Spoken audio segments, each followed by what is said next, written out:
नमस्कार छात्र छात्राओं। तो फिर कल आपने क्लास फर्स्ट मेरी वीडियो देख ली होगी और कुछ छात्र छात्राओं ने और सभी सामाजिक तौर पर आप लोगों ने कमेंट और लाइक और शेयर भी किया है, इसलिए आप लोगों के लिए बहुत बहुत धन्यवाद। ऐसे ही आप लाइक कमेंट शेयर करते जाएं तो हम अगली नेक्स्ट वीडियो बनाते रहेंगे और आप लोग देखते रहना हमारी वीडियो में। अगर जहां समझ में नहीं आए तो कमेंट करते रहना। जो क्वेश्चन आपको प्रश्न समझ में ना आए तो आप बता सकते हैं, ठीक है। तो वैसे अधिकांश आपको कल का पढ़ाना हमारा समझ में आ गया होगा और आपको पता है कि कल हमने क्या पढ़ाया था। जिन जिन बच्चों ने, जिन जिन छात्र छात्राओं ने अगर इस कमेंट में कुछ लिखा है तो धन्यवाद। और आपको बता दें कि कक्षा फर्स्ट में यानी क्लास फर्स्ट में नंबर सिस्टम यानी संख्या पद्धति के बारे में बताया गया था और इस संख्या पद्धति में सभी संख्याओं के वर्गीकरण की परिभाषा भी बताई दी गई थी। इस संख्याओं के वर्गीकरण में वास्तविक संख्याएं हैं, उन वास्तविक संख्याओं में सम, विषम, भाज्य, भाज्य, परिमेय, अपरिमेय संख्या सभी को दो दो भागों में वर्गित करके बताया गया था और साथ शायद आप लोगों को अच्छे से समझ में भी आ गया होगा। और इसमें आपको एक बात बता दें कि क्लास फर्स्ट में कुछ उसके टॉपिक पर कुछ वस्तुनिष्ठ प्रश्न भी पूछे गए थे जिसमें हमने आपको बता दिए थे।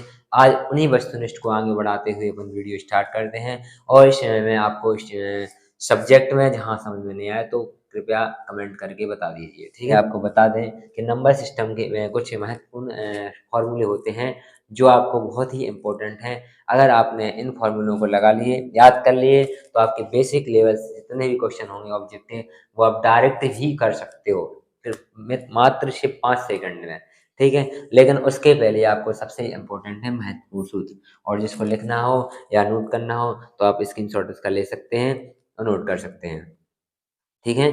तो आपकी पहली क्लास है भाज्य। पहला फॉर्मूला है भाज्य। भाज्य आपने छोटी क्लास में तो पढ़ा होगा, भाज्य किसे कहते हैं, भाज्य किसे कहते हैं, भागफल किसे कहते हैं, शेषफल किसे कहते हैं। तो उसी के आधार पर आपको बता दें कि भाज्य बराबर भाज्य गुणा भागफल प्लस शेषफल। इसके भी कई फॉर्मूले होते हैं, जो ज्ञात करना हो वो उस साइड आ जाएगा, बाकी आपका इस साइड रहेगा, ठीक है। जैसे भाज्य ज्ञात करना था तो भाज्य बराबर भाज्य गुणा भागफल प्लस शेषफल। क्वेश्चन नंबर फॉर्मूला नंबर दूसरा आपका बता दें, शून्य ना तो धन पूर्णांक है और ना ही ऋण पूर्णांक है। ये हमने कल ही बताया था कि शून्य एक ऐसी संख्या है सिर्फ पूर्ण है। क्या है शून्य? क्या है? पूर्ण संख्या है। क्या है? पूर्ण संख्या है। जी हमने आपको कल बताया था कि शून्य एक पूर्ण संख्या है, ठीक है। ना वो धन में आती है और ना ही ऋण में आती है, सिर्फ एक क्या है? पूर्ण संख्या है। इसी प्रकार कल हमने आपको ये भी बताया था, एक ना तो अभाज्य संख्या है और ना ही भाज्य संख्या है। एक ना तो अभाज्य संख्या है और ना ही भाज्य संख्या, ये भी हमने आपको कल बताया था। तो आपको पता है कि भाज्य संख्या कहाँ से शुरू होती है और भाज्य संख्या कहाँ से शुरू होती है। भाज्य संख्याएं भी सम विषम संख्याओं में होती हैं, अभाज्य संख्याएं भी सम विषम संख्याओं में होती हैं। कल अगर जिसको समझ में नहीं आया हो तो कल का वीडियो देख लेंगे तो आपको सेकंड क्लास समझ में आ जाएगी, ठीक है। हाँ तो अपन क्या थे, एकमात्र दो सम अभाज्य संख्या है ना। तो एकमात्र दो सम अभाज्य संख्या है, तो जो हमने कल ही बताया था आपको कि एकमात्र दो सम अभाज्य संख्या होती है, मतलब जितनी भी संख्या है सम अभाज्य संख्या कौन कौन, एक संख्या कौन सी होती है? एक होती है सम, एक होती है विषम, ठीक है। तो सम भी आपने कल बताया था अभाज्य होती है, भाज्य होती है, विषम भी अभाज्य होती है और भाज्य होती है, ठीक है। सम भी अभाज्य होती है और विषम भी भाज्य होती है, लेकिन वे क्या कह रहे हैं, दो दो एक ऐसी सम संख्या है जो अभाज्य होती है। दो क्या होती है? एक अभाज्य संख्या होती है, ठीक है। तो ध्यान रखना जी, महत्वपूर्ण क्वेश्चन में ये वाला। अगला पॉइंट है, एक से 100 के मध्य केवल 25 अभाज्य संख्या है। कितनी है? जी बिल्कुल याद करने वाली है। अगर एग्जाम में आ गया आपका कि 1 से 100 तक के मध्य केवल कितनी अभाज्य संख्या है, तो आंसर सीधा डायरेक्ट आपको टिक लगाना है, 25 अभाज्य संख्याएं। कितनी है? 25 अभाज्य संख्याएं। नेक्स्ट पॉइंट क्या है आपका, प्रथम n प्राकृतिक संख्याओं का योग बराबर n प्लस 1/2 है।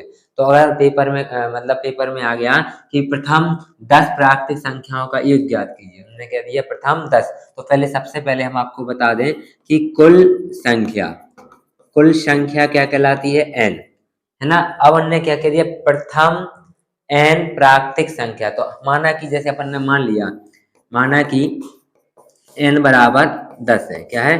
10। तो भाई क्या है, प्रथम 10 प्राकृतिक संख्याओं का योग ज्ञात कीजिए। अगर उन्होंने कुछ ऐसा कहा तो अपन इसका फॉर्मूला सीधा जी लगा सकते हैं। n का मान क्या मान लिया अपन ने 10, और यहाँ पर ये अपन ने क्या मान लिया 10 प्लस 1 बटे 2। ठीक है, क्या मान लिया अपन ने 10 प्लस 1 बटे 2।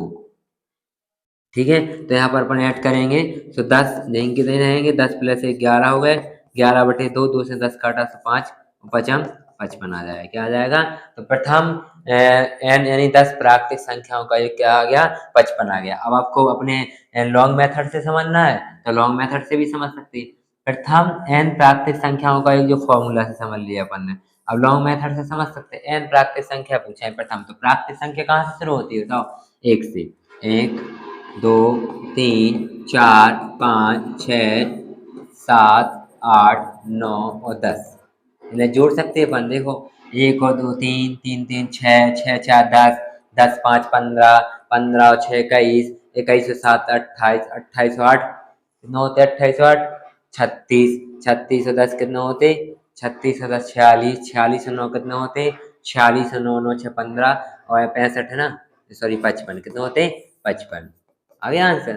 ठीक है, तो आप फॉर्मूला से भी कर सकते हैं और लॉन्ग मेथड से भी कर सकते हैं। लेकिन ये बताओ कि प्रथम 10 पूछा उन्होंने, n पूछा, n की जगह 50 ही पूछ सकते हैं, 100 भी पूछ सकते हैं, 120 पूछ, अब 120 पूछा है तो 120 तक कौन लिखेगा बताओ, ये इतनी सारी संख्या लिखेगा। जैसे आपने 10 कहा था तो टोटल कर दिया आपने, 2 1 3 3 3 6 6 4 10 10 5 15 15 6 कैसे ऐसा कर दिया। लेकिन अगर उनने n की जगह 120 लिख दिया, 150 लिख दिया, 160 लिख दिया, है ना, तो ये कौन बताओ, इसको इसको इसको लॉन्ग मेथड से हल कर पाओगे, नहीं कर पाओगे। तो इसी को आप लोगों को क्या करना है, इसका फॉर्मूला याद करना पड़ेगा। ठीक है, नेक्स्ट क्वेश्चन है प्रथम n सम, अब उन्होंने क्या कहा दूसरा, n सम प्राकृतिक संख्याओं का, किसका, n सम प्राकृतिक। तो सम प्राकृतिक संख्याएं कौन कौन सी होती है, 2 4 6 8 10 12। प्रथम n का मतलब हमने पहले बता दिया 10, तो अपन ने 10 मान लिया, तो 2 4 6 8 10 12 14 16 और 18 और 20 भी होगी शायद, 1 2 3 4 5 6 7 8 9 10। हाँ, तो इनका ये पूछा है, तो इसका फॉर्मूला क्या है आपको बता दें। प्रथम n सम प्राकृतिक संख्याओं का योग बराबर n n प्लस 1 है, तो इसका फॉर्मूला क्या होगा, 10 10 प्लस 1, तो कितना हो जाएगा 10 गुणे 11, 11 धाम की 110, कितना आंसर आएगा इसका 110। जी एग्जाम्पल के तौर पे बता रहे हैं आपको कि इसके फॉर्मूला के आधार पर अपन ये लगा सकते हैं। ठीक है, टोटल अगला क्लियर हो गया। अगला क्वेश्चन कह रहे हैं प्रथम n तक की, अब n तक की कह रहे हैं, प्रथम n तक की सम प्राकृतिक संख्याओं का योग ज्ञात कीजिए। सम प्राकृतिक, तो उसका वैसे जैसे अपने हमने आपको इन दोनों का बताया सेम इसका जी। ठीक है, तो n को मान लिया अपन ने 10 मान लिया, 10 बटे 200, 2 से 10 काट दिया 5, इसका एलसीएम लेंगे जितना भी आएगा आपका आंसर आ जाएगा। क्लियर, जी आगे जाके अपन ऑब्जेक्टिव में हल करके बताएंगे। ठीक है, ऑब्जेक्ट में अपन आगे जाके हल करेंगे। अगला क्वेश्चन क्या है, प्रथम n विषम प्राकृतिक संख्याओं का योग। अब विषम पूछा है, अभी कहाँ थे सम, तो विषम क्या है, जैसे विषम हो गई है 11, क्या हो गए 11, तो इनके 11 का योग कितना होगा, तो 11 का फॉर्मूला लगा दो तो 121, कितना हो जाएगा 121 इसका राइट आंसर। ठीक है, तो आपका जो एग्जाम्पल के तौर पे हमने बता दिया कि आपका जी हो।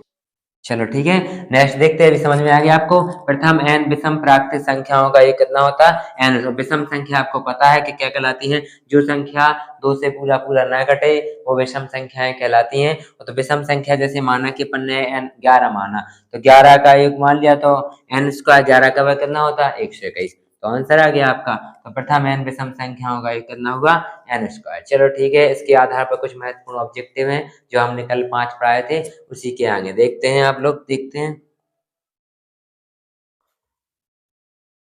छठवां क्वेश्चन है 50, छठवां क्वेश्चन है आपका, 50 से छोटी सभी अभाज्य संख्याओं की कुल संख्या कितनी है। तो अभाज्य संख्या वे कहलाती हैं जो हमने आपको बताया था पिछली वीडियो में कि जो संख्याएं स्वयं से अभाज्य, स्वयं से विभाजित हों वो कहलाती हैं अभाज्य संख्या। क्या कहलाती हैं अभाज्य संख्या। तो कहाँ तक की चाहिए 50 से छोटी, कहाँ से 50 से छोटी अभाज्य संख्याएं, तो 2 3 5 7 11 13 17 19, 19 के बाद 23, 23 के बाद 29, 29 के बाद 31, 31 के बाद 37, 37 के बाद 41, 41 के बाद 43 और 43 के बाद 47। टोटल कितनी संख्याएं गिने?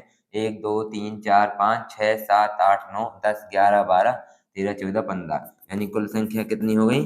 15। कुल संख्या कितनी हो गई? 15। ठीक है, कितनी हो गई? 15। आपका आंसर क्वेश्चन आंसर नंबर आपका होगा सेकंड।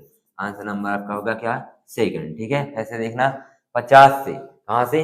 50 से छोटी सभी अभाज्य संख्याओं की कुल संख्या कितनी है? तो आपको पता होना चाहिए कि अभाज्य संख्या वे कहलाती हैं जो स्वयं से विभाजित हो। तो कहाँ तक की चाहिए आपको? 50 से, 50 तक की। तो 2 3 5 7 11 13 17 19 23 29 31 37 41 43 47, कुल टोटल संख्या कितनी हुई? 15। तो आपका आंसर कितना आना चाहिए? 15 आंसर। तो आपका आंसर कितना सेकंड है? 15। ठीक है, अब आ गया समझ में कि नहीं आ गया होगा ना? 50 से छोटी सभी अवधि संख्या की कुल संख्या कितनी है? 15। ठीक है, नेक्स्ट क्वेश्चन। क्वेश्चन नंबर 7, 1 से 50 के बीच सभी विषम संख्याओं का योग क्या? अगर वे लेकिन क्या पूछे? विषम और सम पूछे तब। ठीक है, तो 1 से 50 में सबसे पहले आपको बता दें कितनी संख्या होती है, तो इसका योग पूछा है। तो विषम संख्याओं का योग का फॉर्मूला क्या होता है, ये आपको पता होना चाहिए। हमने अभी बताया था, विषम संख्याओं का योग बराबर n की घात 2। ये बताया था ना, विषम संख्याओं का योग बराबर n की घात 2। देखिए नेक्स्ट इस वीडियो में आपको बता दें। देखो ये लिखा, प्रथम n विषम प्राकृतिक संख्याओं का योग। तो प्राकृतिक ही संख्या तो विषम संख्या कहलाती है। तो प्रथम n विषम प्राकृतिक संख्याओं का योग n स्क्वायर क्या होता है?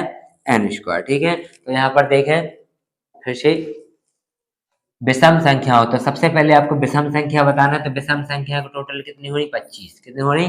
25। कैसे निकाला आपने? n/2, यानी 50/2। 50 का भाग 2 का भाग 50 में दिया तो आपका कितना आ गया? 25। तो n का मान कितना आ गया आपका? 25। ठीक है, तो कितनी संख्या हो गई? अब इनका योग पूछा। क्या पूछा उन्होंने? योग। तो योग का फॉर्मूला क्या होता है? n square. तो n स्क्वायर का मान क्या होता? 25। 25 का स्क्वायर तो 25 गुणे 25, और 25 का वर्ग हमने कहा था आपसे कि कम से कम 30 तक वर्ग आना चाहिए। तो 25 का वर्ग होता है 625। कितना होता है? 625। तो आपका आंसर क्या होगा? सेकंड आपका राइट आंसर। ठीक है, राइट आंसर कौन सा होगा आपका? सेकंड, 625। समझ में आया? नहीं आया समझ में? चलो देखते फिर से एक बार और। 1 से 50 के बीच सभी विषम संख्याएं।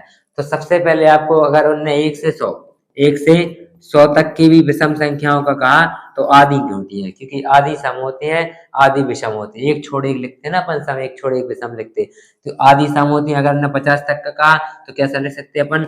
100/2, इसका भाग दिया तो 50 आ गया, और 50 का वर्ग लिख दिया। तो 50 का वर्ग कितना होता? 2500। तो टोटल योग कितना आ गया? 2500। कितना आ गया? 2500। तो ऐसे ही तो ये है कि 1 से 50 के बीच सभी विषम संख्याओं का एक पूछा, तो विषम संख्या आपकी कितनी निकल आई? 25। कितनी निकल आई? 25। और 25 का वर्ग कितना होता है? 625। तो आपका राइट आंसर कितना हुआ? 625। ठीक है, समझ में आ गया? अब तो अगर नहीं आया हो समझ में तो आप कमेंट में हमसे पूछ सकते हैं। व्हाट्सएप नंबर हमारा लिख लें। अगर जिसको समझ में नहीं आया, कोई भी क्वेश्चन आपको समझ में नहीं आए, तो व्हाट्सएप पर हमें शेयर कर सकते हैं। नंबर है अपना 70 66 70 23 78। ठीक है, नोट कर लें मोबाइल नंबर 70 66 70 23 78। ओके, अगर कोई भी क्वेश्चन आपको इनमें से समझ में नहीं आए तो आप इस नंबर पर हमें मैसेज कर सकते हैं व्हाट्सएप पर। ठीक है, आपका सॉल्यूशन कंप्लीट करेंगे हम। क्वेश्चन नंबर अब नेक्स्ट देखें आपका 7 के बाद 8 नंबर। 8वां क्वेश्चन है, यहाँ पर 7 लिखना था, यहाँ पर 2 लिखा था। क्या लिखा था? 2। देखो फिर 8वां क्वेश्चन देखें। 92 58 14 73 के प्रत्येक अंक को आरोही क्रम में व्यवस्थित किया जाए तो नए रूप से व्यवस्थित हुए अंकों में दाईं ओर से चौथे और बाईं ओर से तीसरे अंक में अंतर कितना है? सबसे पहले हम आपको बता दें कि आरोही क्रम क्या है। ठीक है, आरोही क्रम, आरोही क्रम का मतलब होता है बढ़ते क्रम। क्या होता है? बढ़ते क्रम। ठीक है, बढ़ते क्रम को मतलब होता है कि बढ़ते क्रम में जानते हो, जैसे प्रार्थना में खड़े होते हो तो फिर छोटा खड़ा हो, फिर से बड़ा खड़ा होता है।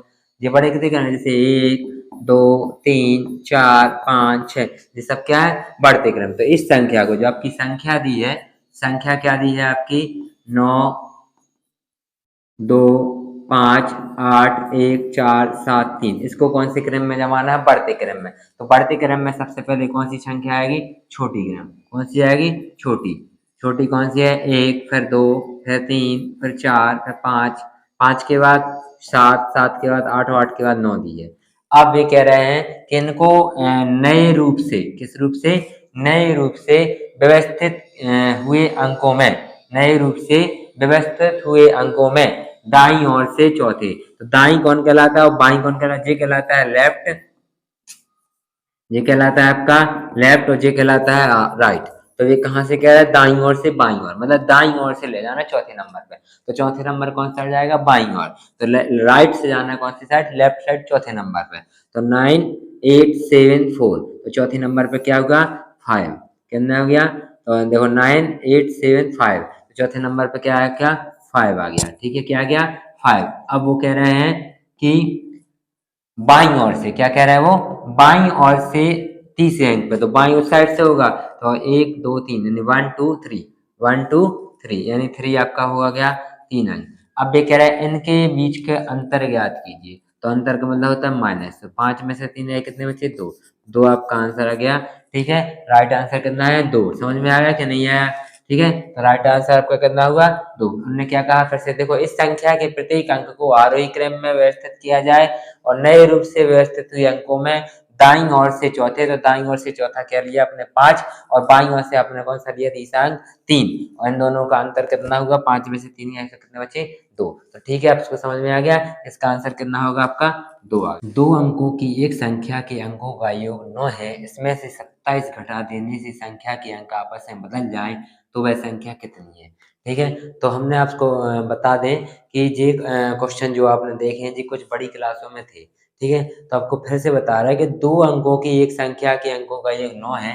इसमें से 27 घटा देने से संख्या के अंक आपस में बदल जाते हैं तो वह संख्या कितनी होती है? तो पहले तो आपको बता दें, ऑप्शन पे भी कर सकते हैं अपन कोई भी क्वेश्चन। रॉन्ग मेथड तब किया जाते हैं जब शॉर्ट मेथड नहीं समझ में आए। तो आप ऑब्जेक्टिव मेथड से भी कर सकते हैं। क्या देखो, पहली संख्या जोड़ने पर 9 आ रहा है तो 7 और 2 जोड़ने पर 9 भी आ रहा है, 6 और 3 जोड़ने पर भी 9 भी आ रहा है और फिर 4 और 5 जोड़ने पर भी 9 आ रहा है। ठीक है, लेकिन मैं क्या कह रहा है, इसमें से 27 घटा देने पर अंक आपस में बदल जाए, ऐसी संख्या चाहिए। तो क्या करना है? 72 में से 27 घटाने पर अंक पलट जाएंगे क्या? तो देखते हैं, अगर अंक बदल रहा है 72 का 27 ही आ रहा है तो आपका आंसर फर्स्ट सही होगा। दूसरा देखेंगे, ऐसे तीसरा देखेंगे। ठीक है, तो घटाएं। 72 में 27 गए तो 2 के माने 12, 12 में से 7 गए तो कितने बचे? 2 के माने 12, 12 में से 7 गए तो 5 बचे। हाँ सर, इसमें लग गई तो कितना होगा? 3, 7, 7 में से 3 गए कितने बचे? 4, 45 नहीं आ रहा है। अगला क्वेश्चन, अगला देखें ऑब्जेक्ट। अगला ऑब्जेक्ट में आपको देखें 63, 63 में से 27 घटा दें तो कितना बचा? देखें 3, 3 के माने 13, 13 में से 7 7 गए तो कितने बचे? 13 में से 7, 13 में से 7 गए तो 6 बचे। और हाँ सर, इसमें लग गई। और 6 में से 3 गए तो 3 बचे, 36 आ गया। नेक्स्ट क्वेश्चन देखें आपका, 45 में से 27 घटाएंगे तो कितना बचेगा? तो 5 के 15 में 7 गए 8 बचे। आंसर से लगे 4 में से 3 गए तो 18 बचा। तो संख्या पलटने पर आपस में अंक बदल जाते हैं। कौन सी संख्या के बदल गए? सेकंड क्वेश्चन का आंसर आ गया 36। ठीक है, तो 63 नंबर का अंक आपस में बदल गया है। घटाने पर 27 घटाने पर 63 आ गया, यानी 63 यानी 6 3 की जगह क्या हो गया? 3 6 हो गया। तो दो संख्या क्या करने पे 25 घटा देने पर अंक आपस में बदल जाते हैं। तो कौन सा बदला? 36। तो आपका 36 आपका राइट आंसर है। ठीक है, नेक्स्ट क्वेश्चन देखें आपका 10वां। ठीक है, 100 को आधा से विभाजित करें, फिर 5 से गुणा करें और 20 घटाएं, परिणाम बताएं। तो 100 को आधा करें मतलब 100 गुणे 1/2। फिर उसको 20 से गुणा कर दें, फिर कितना करना है? 20 घटा दें।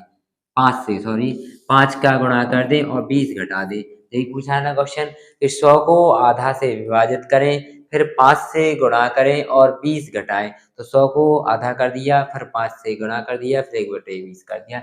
इसको सरल कर दें तो फिर सॉरी, फिर आपका 20 घटा दिया। तो इसको सरल करें तो 2 से काटा 50, 100 काटा से कितना बचा? 50। ठीक है, और 50 में 5 का गुणा किया तो 250, और 250 में से 20 घटाते से कितने बचे? 230 आपका राइट आंसर आ गया। 230 आपका राइट आंसर। फिर से देखें, 100 को आधा से विभाजित करें, फिर 20 से गुणा करें और 20 घटाएं, परिणाम बताएं। तो 100 का गुणा कर दिया 1/2 में, फिर गुणा 5 का, फिर माइनस 20 कर दिया, 2 का भाग दिया 100 में से कितना गया 50, 50 पंचे 250 और 250 में से 20 घटाए तो कितना थे 230। इसका शॉर्ट भी है कि इसने क्या कहा 100 को आधा कर दो, तो 100 को आधा कर दिया तो 50, 5 का गुणा कर दिया तो 250 और 250 में से कह रहे 20 घटा दो तो कितना बचा 230। आपका आंसर आ गया। ठीक है, नेक्स्ट क्वेश्चन देखें। प्रथम 25 प्राकृतिक संख्याओं का योग या योगफल। प्रथम 25 प्राकृतिक संख्याओं का योग या योगफल। तो हमने अभी आपको फॉर्मूला क्या बताया था, एक बार देख लें, आपको अगर समझ में नहीं आया तो 25 प्राकृतिक संख्याओं का योग। प्रथम 25 प्राकृतिक संख्याओं का योग हमने अभी आपको बताया था। प्रथम 25 प्राकृतिक संख्याओं का योग बताया था, ये रखा n प्राकृतिक संख्याओं का योग। n प्राकृतिक संख्याओं का योग क्या है, n प्लस n प्लस 1 है ना, n प्लस 1। ठीक है, इसी प्रकार इसमें आपको जो फॉर्मूला लगना है प्रथम 25 प्राकृतिक संख्याओं का योग, तो बस n प्लस 1 मतलब यहाँ पर लिख सकते हैं अपन n प्लस 1 बटे 2। n का मान कितना है 25 और 25 में अपन n जोड़ देंगे तो 25 प्लस 1 बटे 2, तो यहाँ पर आ जाएगा 25 और 25 से 1 26 बटे 2, 2 से 26 काट दिया तो 13 बचा, 13 का गुणा कर दीजिए, 13 एकम 13, 13 15 65 की 5, हाथ चलाए 6 और 13 दूनी 26, 26 और 6 कितना होते हैं 26 से 6 22, 32 सॉरी 26 से 6 कितना होते 32, तो आपका 325 आपका आंसर आ गया। एक बार और चेक कर लें, 2 का काटा 26, 13 13 15 65 की 5, आंसर आए 6, 13 दूनी 26, 26 से 6 32, तो आपका आंसर कितना आ गया 325। क्लियर। प्रथम 25 प्राकृतिक संख्याओं का एक फल पूछा था, तो एक फल का फॉर्मूला आपका जो होता है अभी हमको बता दिया था पहले और फिर से बता रहे हैं n प्लस 1 बटे 2। मान रख दो 25 प्लस 1, इसको शॉर्ट आंसर कर सकते हैं, यहाँ पर रखा अपन ने 25 प्लस 1। देखो अगर शॉर्ट ट्रैक पढ़ना है, फॉर्मूला दिमाग में है, अगर आपको शॉर्ट ट्रैक पढ़ना है और फॉर्मूला आपके दिमाग में है तो 25 रख दिया, तो 25 गुणे 26 एक अधिक और बटे में कर दो 2, बस इसका एक फॉर्मूला जो होता है। अगर लगातार प्राकृतिक संख्याओं का एक पूछे तो कुछ नहीं करना है, एक अधिक का गुणा कर दो, तो 25 गुणे 25 उस संख्या में जी आपकी संख्या है 25 लगातार पूछे अगर, ठीक है, लगातार प्राकृतिक, ठीक है, अगर लगातार प्राकृतिक संख्याओं का एक पूछे, क्या पूछे एक, तो जिस संख्या का एक पूछे उसमें एक अधिक करके 2 का भाग दे दो, आंसर आ जाएगा। 2 का भाग दिया 26 में तो कितना हो गए 13 और 13 का गुणा कर दो 25 में से 325, आपका राइट आंसर। लो आपका ये शॉर्ट हो गया। क्लियर, इतना राइट आंसर क्लियर 325 समझ में आ गया जी, आपका शॉर्ट है। अगर लगातार प्राकृतिक संख्याओं का एक पूछे, कोई भी लगातार प्राकृतिक संख्याओं का वही पूछे तो संख्या में एक अधिक करके गुणा कर दीजिए और 2 का भाग दे दीजिए, आपका आंसर आ जाएगा। क्लियर। नेक्स्ट क्वेश्चन देखें। नेक्स्ट क्वेश्चन है 3 के 4, देखो जी आ गया क्रमागत, 3 के 4 क्रमागत गुणज का एक फल। अब लेकिन ये क्या कह रहे हैं गुणज का मतलब क्या होता है आपको पहले बता दें। गुणज का मतलब होता है गुणज का मतलब होता है पहाड़ा, क्या होता है पहाड़ा, ठीक है। तो 3 के 4 क्रमागत गुणज का एक फल 162 है, उनमें से बड़ी संख्या, तो एक फल मतलब क्या होता है जोड़, एक फल का मतलब क्या होता है जोड़ होता है, क्या होता है जोड़। तो क्या कह रहा है लगातार क्रमागत, तो माना कि अपन को इन सवालों में x मानना पड़ता है, तो 3 पूछी है तो पहली हुई x प्लस 3, दूसरी हुई x प्लस 6 और 3 के 4 पूछा हमने, 3 के 4 गुणज लगातारों की संख्या, 3 हुई अभी एक और होना है, ठीक है। 3 के 4 पूछा, सॉरी देखा नहीं था, 3 के 4 क्रमागत, तो 3 के पहाड़ पढ़ना पड़ेगा, 3 एकम 3, 3 दूनी 6, 3 त्रिका 9 हो गई, बराबर इनका एक फल कितना होता है 162। जोड़ दीजिए तो x कितना होगा 1 2 3 4x प्लस इनको जोड़ कर देंगे तो 9 दूनी 6 3 9 दूनी 18 बराबर 162। इसके बाद प्लस माइनस का पक्षांतर करेंगे तो 4x बराबर 162 माइनस 18, 4x बराबर 162 में से 18 घटाएंगे तो 2 के माने 12, 12 में से 8 के कितने बचे 4 बचे, हासिल कितनी बचेगी, एक बचेगी। इसके बाद छः, छः में से दो गए तो चार बचे, और फिर हासिल लगना नहीं है तो एक का एक से 44 आ गया। फिर जो गुणा में है तो इसका जिस गुणा में तो भाग में पहुंच जाएगा 144 बटे चार, चार एकम चार, चार आठ, चार चार एकम चार, चार एकम चार, चार आठ, चार तीन 12, चार तीन 12 और चार छंग 24 आ गया आपका आंसर। चार छंग चार तीन 12, अच्छा दो, चार छंग 24, 36 आंसर आ रहा है इसका। कितना आ रहा, 36, एक्स का मान 36 आ रहा है। और इसमें राइट आंसर 36 है। नहीं, एक मिनट देखो।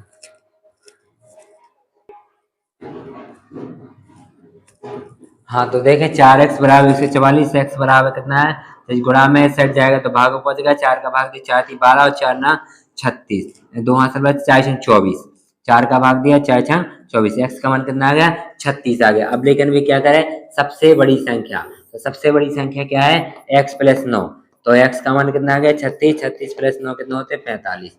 तो आपका राइट आंसर कितना आ गया 45। कितना आ गया आपका राइट आंसर 45। समझ में आया। चलिए क्या क्या, 3 के 4 क्रमागत गुणज का एक फल 162 है, उसमें बड़ी संख्या क्या है, उसने बड़ी संख्या पूछा है। तो बड़ी संख्या पूछा है तो अपन ने पहले x छोटी संख्या निकाली, तो छोटी संख्या आपकी कितनी निकली, x का मान 36। कैसे निकली, चारों x को जोड़ दिया, और सॉरी 4x को जोड़े 4x हो गए, और 3 और 6 9 18 हो गए, 3 और 6 9 9 9 18 हो गए। जी प्लस में है तो माइनस में जाएंगे, 4 गुणा में है तो भाग में पहुंच गए, 4 का भाग 144 36 आ गया। अब ये क्या करा, बड़ी संख्या, तो x प्लस 9 36 प्लस 9 बराबर 45। समझ में आ गया। नेक्स्ट क्वेश्चन आपका देखेंगे 13, श्रेणी 2 7 12 के 20 पदों का एक फल। ऐसे कुछ सवाल आपने कक्षा 10 की फॉर्मूला में पढ़ेंगे। ये एक फल का फॉर्मूला होता है, आपको बता दें, एक फल का फॉर्मूला होता है n/2, 2a plus n minus 1 और d, ये होता है। ऐसे कुछ सवाल श्रेणी के एक फल, इसको बोलते हैं समांतर श्रेणी।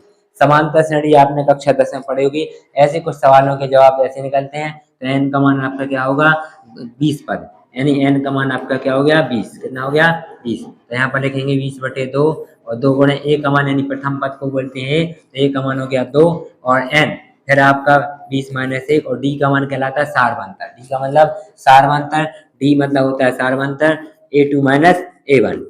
तो a2 माइनस a1 यानी 7 में से 2 घटाएंगे तो कितने बचेंगे 5, यानी d का मान कितना आ जाएगा 5। तो यहाँ पर d का मान कितने रखेंगे 5। क्लियर, ऐसे निकाला था। समांतर श्रेणी के पद कैसे निकाले, इसको बोलते हैं प्रथम पद, इसको द्वितीय पद, इसको तृतीय पद, इसको अनंत तक, ऐसे डॉट डॉट डॉट n पद, डॉट डॉट डॉट n पद।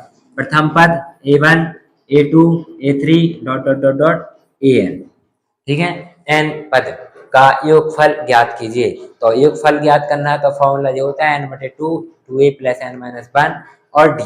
क्लियर, मान रख दिया, n का मान 20/2, 2a का मान, n का मान 20 और d का मान 5। गुणा करें तो करेंगे, 2 से काटा 10 से 10 बचा, यहाँ पर आपका गुणा हो गया तो 4, यहाँ पर आपका माइनस हो गया तो 19, यहाँ पर फिर गुणा हो जाएगा तो 19 पंचे 95, तो 10, इसके बाद गुणा 95 और 95, 19 पंचे 95, 95 4 जोड़ देंगे तो 99, और 99 में 10 का गुणा कर देंगे तो कितना हो जाएगा आपका राइट आंसर 990। तो आपका आंसर तीसरा बिल्कुल राइट है। समझ में आया, समझ में आया ना। श्रेणी 2 7 12 के 20 पदों का योगफल क्या होगा। तो आपको पता है, कक्षा 10 की मैथ में पढ़ा होगा कि समांतर श्रेणी का योगफल का फॉर्मूला होता है n/2, 2a plus n minus 1 into D. ठीक है, तो अपन इसका क्या करेंगे, मान रखेंगे। मान रखा आपने 20, 2 का भाग दिया 20 में 10 बचा, 2 दूनी 4 हो गए, 20 में से 1 गया 19, 19 पंचे 95, और 95 में 4 जोड़ दिया 99, 99 को गुणा कर दिया 10 में 990, 990 आपका राइट आंसर तीसरा है। बिल्कुल क्लियर हो गया, 13 क्वेश्चन कंप्लीट हो गया। अब देखेंगे आप 14 क्वेश्चन। ठीक है, आपको समझ में तो आ रहे होंगे क्वेश्चन। जो आपको क्वेश्चन समझ में नहीं आया तो हम बार बार फिर से कह रहे हैं, आप हमारे नंबर्स पर, व्हाट्सएप नंबर पे हमसे पूछ सकते हैं। कोई भी क्वेश्चन आपको डाउट है, जितने क्वेश्चन आपको ऑब्जेक्टिव दिए, जी आज सारे क्वेश्चन आपको पढ़ा रहे हैं इकाई के अंक वाले, सॉरी संख्या पद्धति के, संख्याओं के वर्गीकरण के बारे में। इसके बाद हम आपको पढ़ाएंगे यूनिट के बारे में। ठीक है, तो नेक्स्ट वीडियो जो आपकी क्लास थर्ड होगी वो आपकी किसकी होगी, क्लास थर्ड आपकी यूनिट डिजिट की होगी। किसकी होगी, यूनिट डिजिट की। किसकी होगी, यूनिट डिजिट की आपकी नेक्स्ट वीडियो होगी, जो आपकी नेक्स्ट वीडियो डाली जाएगी। लेकिन वो तब डाली जाएगी आप ज़्यादा से ज़्यादा लाइक और सब्सक्राइब करें। ठीक है, हो गया। तो आप क्वेश्चन अपनी क्वेश्चन पे आए। 5 अंकों की सबसे बड़ी संख्या। तो हमने सबसे फर्स्ट वीडियो में जो अंकों की संख्या बताया था, तो 5 अंकों की सबसे बड़ी, अगर कोई भी संख्या बड़ी पूछे तो कितने अंक बढ़ते हैं? 9 बढ़ते हैं। क्या बढ़ते हैं? 9 को उतनी बार बढ़ाया जाता है जितनी बार पूछते हैं। तो कितनी बार पूछा? 5 बार। तो 5 अंकों की सबसे बड़ी संख्या 1, 2, 3, 4 और 5, 99,999, जिसके शुरू में 8 एवं अंत में 7 होना चाहिए। तो शुरू में क्या होना चाहिए? 8। तो यहाँ पर अपन कितने लिखेंगे? 8, ठीक है। और यहाँ पर लास्ट में कितना होना चाहिए? 7। क्या होना चाहिए? 7। तो वह कौन सी संख्या है? तो आपका राइट आंसर आ गया बस 89,997, आपका 89,997, यानी फर्स्ट क्वेश्चन आपका राइट आंसर। क्लियर? समझ में आया? देख पहले क्या कह रहे थे? 5 अंकों की सबसे बड़ी संख्या। तो हमने 5 अंक की सबसे बड़ी संख्या लिख दी जो हमें पता था। आपको ही पता था कि 99,999 आपका 5 अंक का होता है। लेकिन ये क्या कर रहा है? शुरू में होना चाहिए 8। शुरू में क्या होना चाहिए? 8। तो आपका शुरू में क्या करेंगे? 8 करना है। और अंत में क्या होना चाहिए? 7। तो अंत में क्या होगी आपकी? 7। तभी तो 5 अंक की सबसे बड़ी, उन्होंने अपने मन से दिया है तो 7। तो आपका राइट आंसर है। ठीक है, क्लियर? नेक्स्ट क्वेश्चन देखें आप। संख्या 76,876 और इसके अंकों को उलटने से प्राप्त संख्या का योग ज्ञात कीजिए। तो जो आपकी संख्या है उसको पलटना है और पलटने से संख्या प्राप्त होनी चाहिए। तो सबसे पहले आपकी संख्या क्या है? 76,876। इसको पलटने पर संख्याओं का योग प्राप्त कीजिए। तो पलट दें तो 6, 7, 8, 6 और 7, इनका क्या करना है? योग क्या करना है। तो 7 6 13 की 3, हाथ लाई इसमें लगे, 7 7 14, 14 की 4, हाथ इसमें लगे, 8 2 16, 1 17, हाथ इसमें लगे, 7 7 14, 1 15, हाथ इसमें लग गई। तो 8 8 6 14, तो 14 5 7 इधर आना था 14।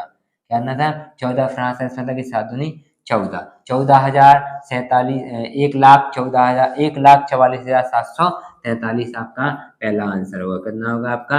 1,44,743 आपका आंसर आ गया समझ में। क्वेश्चन 15 हो गया। अब क्वेश्चन नंबर 16 देखेंगे। क्वेश्चन नंबर 16 आपका ये दिया हुआ बोर्ड पर, सबसे छोटी 3 अंक वाली संख्या प्राप्त करने के लिए 89,191 में क्या जोड़ना चाहिए। तो इस क्वेश्चन का आंसर आप कमेंट में दीजिए हमें, क्योंकि इस क्वेश्चन का आंसर आपको घर पे करके सॉल्व करके हमें भेजना पड़ेगा। आप इसका स्क्रीनशॉट ले लीजिए, तो इस क्वेश्चन का आंसर हमें आप देंगे। तो आज की वीडियो आपकी जो सेकंड थी ना, उसके कुछ सारे सवाल आपको समझ में आ गए हों अच्छी तरह से। मैं आशा करता हूँ कि आपको पूरे सवाल अच्छे से समझ में आ गए होंगे, क्योंकि बहुत ही सिंपल सवाल थे। लेकिन थोड़ा जब आपको बेसिक पढ़ाया जाएगा तभी तो आप लॉन्ग मेथड पढ़ेंगे। तो आज हमने जितने भी सवाल थे वो बिल्कुल इजी क्वेश्चन थे। अब इस क्वेश्चन के आधार पर एक हम आपको करने के लिए भी दिया है, आप कमेंट में इसका आंसर बताएंगे। थर्ड लगेगी यूनिट डिजिट, ठीक है। यूनिट डिजिट आपको कल थर्ड क्वेश्चन लगेगी। और आपको पता है यूनिट डिजिट भी बहुत अच्छे तरीके से आपको पढ़ा जाएगा। 2 सेकंड में आप यूनिट डिजिट के सवाल कर सकते हैं। लॉन्ग से लॉन्ग यूनिट डिजिट आएंगी, बड़ी से बड़ी संख्या यूनिट डिजिट की आएंगी। जैसे हमने कह दिया 7 6 3 5 पे घात 4 3 2 में इकाई का अंक बताएं। क्या बताएं? इकाई का। तो अब इसका आपको रूल्स और नियम बताएंगे कि इकाई का अंक कैसे ज्ञात किया जाता है। तो अधिकांश यूनिट डिजिट में इकाई के वर्गों का ही अंक पूछा जाता है, उन्हीं के योग वर्गों का योग का गुणा पूछा जाता है, और उन्हीं संख्याओं का योग पूछा जाता है। तो कल की वीडियो आपको देखना है बहुत अच्छी तरह से। आज की वीडियो भी इतनी टफ नहीं है कि आपको समझ में नहीं आई होगी। अगर जिसको समझ में जो क्वेश्चन नहीं आया होगा तो कमेंट कीजिए, लाइक, फिर इसके बाद आप लाइक करें, शेयर करें व सब्सक्राइब करें। जितनी जल्दी हो सके आप लोग लाइक करें, शेयर करें और कमेंट करें, जिससे हम डेली के डेली आपको प्रतिदिन ही आपकी वीडियो आपके यूट्यूब पर डल जाएगी। यूट्यूब चैनल का नाम है मां Anjani coaching centre competition classes, ठीक है। जिन छात्र छात्राओं ने कमेंट लाइक नहीं किया है तो कृपया वो लाइक कमेंट और शेयर करें, जो आपकी वीडियो को आगे क्लास बाय क्लास डाली जाएगी। जैसे ही आपका नंबर सिस्टम खत्म होगा तो नया चैप्टर की वीडियो डाली जाएगी। जैसे ही आपकी मैथ कंप्लीट हो जाएगी तो रीजनिंग की भी वीडियो डाली जाएगी। आपको हम इस यूट्यूब चैनल पर रीजनिंग और मैथ के सिलेबस के आधार पर ही आपको वीडियो पूरी कंप्लीट करके यूट्यूब पर डाल दिया जाएगा, ठीक है। तो आज के लिए यहीं पर आपकी वीडियो समाप्त हुई। तो आप लोग अपना अपना विश्राम करें। राधे राधे, राधे श्याम।